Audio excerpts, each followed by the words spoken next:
you are still not able to clear your cabin crew interview after 8, 9, 10 attempts, then this video is for you. Hi everyone, my name is Lavanya Arora. Welcome back to my YouTube channel. I hope आप मुझे जानते होगे.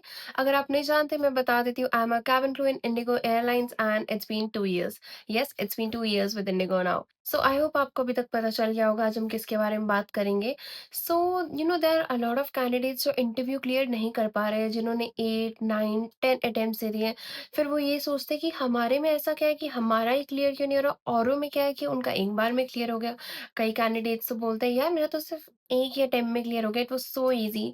तो उनके लिए क्यों easy है और हमारे लिए क्यों डिफिकल्ट है. सो आज इस वीडियो में कुछ ऐसे रीजन डिस्क्राइब करूंगी जिससे आपको पता चलेगा कि आप क्या गलतियां कर रहे हो, और मैं आपको बताऊंगी उनको ठीक कैसे करना है. सो स्टार्ट करते हैं. The first main reason why you are not able to crack your interviews, you guys are focusing too much on your looks. आप बहुत ही ज़्यादा अपने लुक्स पे फोकस कर रहे हो. Suppose if we take example, ठीक है, कैबिन क्रू का इंटरव्यू चल रहा है, 100 से 200 कैंडिडेट्स आ गए, और आपको वहाँ पे लग रहा है कि हाँ मेरा मेकअप तो बहुत अच्छा हुआ है, मैंने इतना अच्छा आई मेकअप, ब्लश, लिपस्टिक सब अच्छे से लगाया है, तो मेरा आराम से सिलेक्शन हो जाएगा. ऐसा कुछ नहीं है. ओके, ऐसा कुछ नहीं है. माइंड से वहम निकाल दो. आपका इंटरव्यू तब स्टार्ट होता है the time you walk in. आप कैसे बात कर रहे हो, आई कांटेक्ट मेंटेन कर रहे हो, कोई और कैंडिडेट आंसर कर रहा है तो आप सुन रहे हो. ऐसा नहीं है कि इधर उधर देख रहे हो, कामली बैठे हो, नर्वस तो नहीं हो रही. तो ये सारी चीज़ें भी देखी जाती है. ऐसा नहीं आप मेकअप करके जा रहे हो, आंसर नहीं कर रहे. I am sorry but that's a rejection. तो ये सब लुक्स के साइड बाय साइड आप ये सब चीज़ें भी फोकस करो. I am not saying looks पे बिल्कुल फोकस मत करो, लुक्स पे फोकस करो, बट इन सब चीज़ों पे भी ध्यान दो. Okay. Second is stop memorizing answers. I don't understand कि हम आंसर्स क्यों लर्न कर रहे हैं.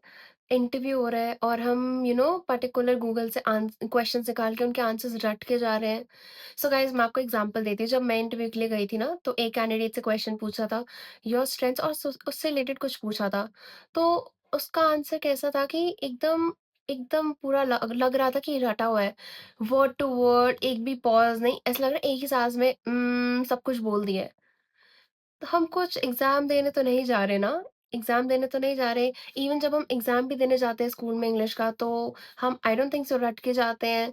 हम बस हाँ, आइडिया ले लेते हैं, पढ़ लेते हैं कि क्या-क्या पॉइंटर्स मेन है, तो उसके according we frame our answer.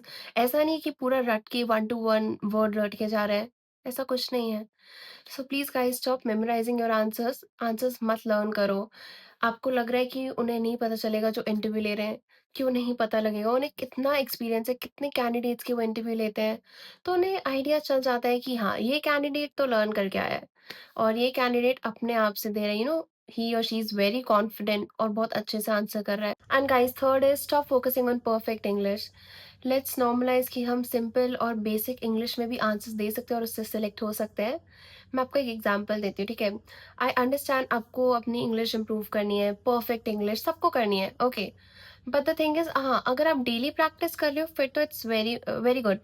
But हाँ, अगर आप इंटरव्यू से 1 दिन पहले सोच रहे हो कि मैं हाँ, ये वर्ड्स ये लर्न करके जाऊँगी और इंटरव्यू में जाके मैं सारे एग्ज़ैक्टली यही वर्ड्स यूज़ करूँगी, फिर तो मैं सेलेक्ट हो जाऊँगी. ऐसा क्यों करना है? सपोज़ इंटरव्यू ने आपका जो इंटरव्यू ले रहा है उसने आपसे क्वेश्चन पूछ लिया और आपके माइंड में आता है अब मैंने जो कल वर्ड्स लर्न करे थे, आज मैं वही वर्ड्स यूज़ करूँगी. आप आंसर देने लगते हो और वर्ड्स भूल जाते हो, और आपका आंसर तो बीच में वहीं रुक जाता है ना. सो please guys stop focusing on perfect English. Normal English से भी क्लियर हो सकता है. अगर इम्प्रूव करनी है तो हाँ, रोज़ प्रैक्टिस करो. बट ये मत करो कि इंटरव्यू से 1 दिन पहले, 2 दिन पहले डिफ़िकल्ट वर्ड्स लर्न कर रहे हो, नोटबुक में लिख रहे हो और यही यूज़ करोगे. देयर आर चांसेस कि आप भूल सकते हो. अगर नहीं भूल रहे तो अच्छी बात है, बट फॉर मेनी कैंडिडेट्स, मेरे लिए भी अगर मैं ऐसा करूँगी तो मेरे साथ भी यही होगा. It's normal but still practice करनी है, रोज़ करो, बट 1-2 दिन पहले मत करो. Now the main thing comes, that's your smile. Guys, make sure you maintain a very calm and positive smile on your face. Interview जो आपका ले रहे हो वो क्या नोटिस करते हैं कि आप नर्वस तो नहीं हो रहे, आप स्माइल कर रहे हो और आप बहुत काम हो. ठीक है, मैं आपको एग्जांपल देती हूँ. अगर उन्होंने आपसे कोई क्वेश्चन पूछ लिया और आप अचानक से नर्वस हो गए, वैसा कुछ नहीं करना, बिकॉज उनको लगेगा फ्लाइट में तो आप डील करोगे पैसेंजर्स के साथ, ठीक है. सपोज कोई पैसेंजर आपसे कंप्लेन करता है कि मेरा खाना ऐसा क्यों है, वैसा क्यों है, फ्लाइट क्यों डीले है. तो वो तो यही सोचेंगे हमारे एक इंटरव्यू क्वेश्चन से आप नर्वस हो गए, तो फ्लाइट में तो आप एकदम से नर्वस हो जाओगे, आप सिचुएशन कैसे हैंडल करोगे. तो वो ये सोचेंगे, ठीक है, कोई आंसर नहीं आ रहा तब भी स्माइल करते रहो. Just take some time like 5-6 seconds, फिर सोच के आंसर करो.